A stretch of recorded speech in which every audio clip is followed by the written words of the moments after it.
Hey, what up, everybody? This is Stevie Breach coming at you with a good old Blu-ray review for WWE, DVDnews.com.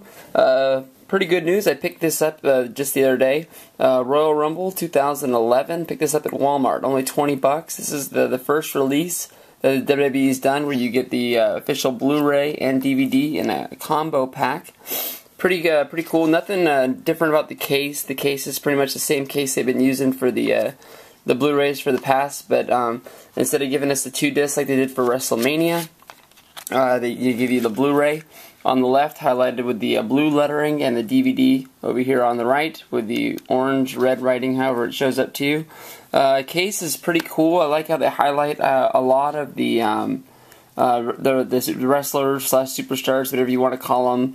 Just about all the big guys are on the case, highlighted right there by Jack Swagger, John Cena, Randy Orton, Mysterio, Ziggler, you name it, they're on here. This was a very good event, and I think this is one of the cool ways they were able to highlight just how many people were in this Royal Rumble match. 40 superstars, and I think this is a really cool cover. The covers lately have been really lacking for WWE, and I think this is actually a step in the right direction towards covers are actually pretty cool. I mean, all in all, if an event is good, it doesn't really matter what they put on the cover. But sometimes when an event is not that great, such as like SummerSlam 2010, when they have a bad cover on it, it sort of just makes the whole disc suck for some reason. I don't know why. I guess it's just sort of a bad feel, but I really like this one right here. As you can see, to get the 2 discs there, there is no insert. I'm sure WWE, DVD News will be pumping out an insert that you can print out on your own as soon as possible. Make sure you head on over there, download that. You can either print it off on your home computer or run out to a Kodak kiosk or send it to Walmart, wherever you do. There is this insert, though. This insert that's in there doesn't really make sense if they're not going to print inserts to tell us what the match listings are for money reasons, why they're going to print one out here for some stupid chaperone movie that, honestly, I don't know many people that are going to see this. I did watch the commercial for this when I popped in the disc last night to watch the Royal Rumble, and I was surprised to see the supporting cast. You got Uncle Eddie from Grounded for Life. That was a good TV show. And I also noticed the voice of Lisa Simpson was in there. So, in a side note, she plays like another teacher or a principal or something because she was worried about getting in trouble. But honestly, nobody's really excited for that. And then you got the 2011 pay-per-view schedule. Nothing really big on there. You got April 3rd, WrestleMania. That's coming up on us real soon. Elimination Chamber, which is the last pay-per-view, which will be the next pay-per-view that's put out on Blu-ray. You got Survivor Series, which is still on the list. A lot of people pick that every year as the pay-per-view they're going to drop. So hopefully they stick to their words and we get another Survivor Series. Watched the Rumble last night. Very good event. Only 4 matches on there. You get the World Heavyweight title, a Divas title, WWF title, and then the actual Royal Rumble. If you want wrestling on an event, honestly, you get it. Not much was going on here except for just all-out wrestling matches here. You got The Miz and Randy Orton. Was the last title match of the night. Kicking off the jerking the curtain, I guess you can say, was Edge and Ziggler. Very good wrestling match. Dolph Ziggler proved that he deserved to be in a World Heavyweight title match. There was a lot of people doubting him, his wrestling ability, but it comes through. It shows you that he's able to show off in a high caliber match. That was very good. No sense to me with the Divas match that was on there. It was just supposed to be Lay Cool against Natalya, and then the Raw general manager stepped in, added Eve to the match, and to make it a fatal 4-way. Eve walked away with the title. Basically, there was no storyline or anything to add or to it, so her title win where she walks away really makes no sense. Hopefully it'll pay off in the long term, but it really hasn't shown anything yet. It doesn't even look like Eve is going to have a WrestleMania moment or a WrestleMania match. It seems like Lay Cool from the Elimination Chamber is going to be moving into something with Trish Stratus and Kelly, so it would make more sense if the strap was on one of them, but you know, I don't write the crap, I just watch it.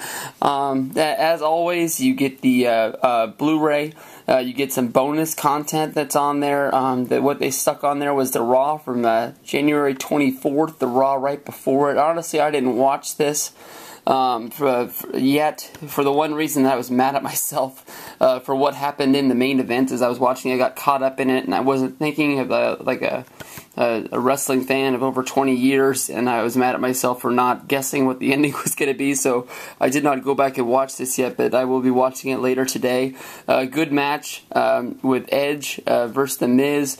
You got the Divas Championship match against Natalya and Melina.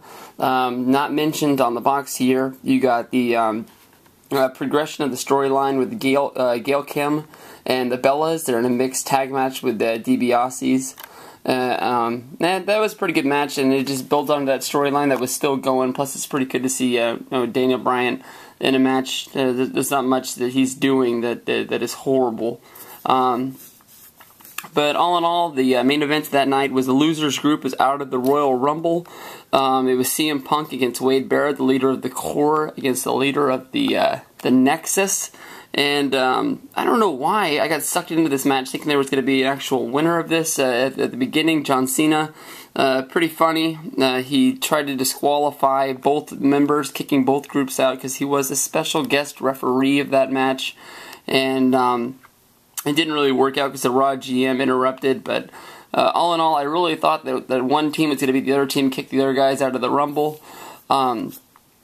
But it ended up being just a huge schmoz with everybody running in, jumping on everybody. It was Core versus Nexus, and there was no meaning for it, just to hype up that you could have so many guys in the ring at one time for the Royal Rumble. They do this every year, and for some reason I fell for it. Now getting to the main event of the night. This was the first Rumble that they put 40 guys in at one time, and I was pretty critical of this. I thought they shouldn't have messed with history. I thought 30 guys was enough. And when I first watched the Rumble the first time, I thought, man, this worked and it really got them. But then I tried to really watch the Rumble and study it. And honestly, this Rumble was an hour and 10 minutes long.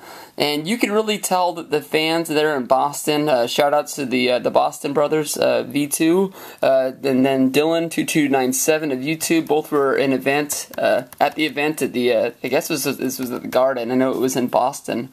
But all in all, nothing against those guys, but I think this crowd really died out at about the hour mark, and you could really tell by watching this. The one thing that the WWE tried to do, they tried to shove down our throats Cena and Orton one more time. I think that they were trying to hint this for a WrestleMania match, and this crowd sort of killed that match, thankfully, because I don't think anybody really wanted to see it. At the point that I watched it, the night of the pay-per-view, I thought that they killed it because they didn't want to see it. But when I rewatched it last night, I think that the Boston crowd was just dead. I think that they'd been through enough, and all in all, I think they wanted the show to end pretty much because I thought it was just at that moment, but you could tell, minutes beforehand that the crowd was dead. They just didn't have anything left. There was nothing left in the tank. They'd already gone through the surprise entrance of Booker T and Diesel. Diesel got the push of a lifetime. Well, not really the push of a lifetime. I said that the pop of a lifetime coming out there. Everybody get to relive the Kevin Nash moment. Him coming out. That was just, oh man, that was bizarre and crazy. I didn't think that they were going to make that big of an impact. But that pop, you can't take that back. But I think that did kill the Orton and Cena pop, which I think that they were going to use to push towards WrestleMania. But all in all, as this is at Walmart in America for only $20, you get the Blu-ray and the DVD. The one thing that I was thinking about doing to make this a little bit more affordable, I don't know how you can make it more affordable than $20 for a Blu-ray that comes with the DVD as well. But somebody like me who only collects Blu-rays, I don't really have any use for the DVD. The one thing I was thinking about doing is you find some mark out there who doesn't have much money to buy the whole thing, and you just sell them the DVD for $5. Here, you want to buy this? $5. And then bam, you take your Blu-ray. Hey, Blu-ray, get out of there. And you move it over here. You put your insert right there and you close it up. Boom, and you act like nothing happened. And now you got $5 in your pocket. You only paid $15 for it. So, yeah, Stevie Breach, that's one idea. Thank you very much for checking out the review. All in all, this is a great one to pick up. You could go to Kmart in America, just buy the DVD by itself with a box, unlike my deal, for $10. So that's another great way to pick it up. All in all, great one to pick up. I say everybody run on down, pick one of these up, because this is a good event to have. Royal Rumble as always.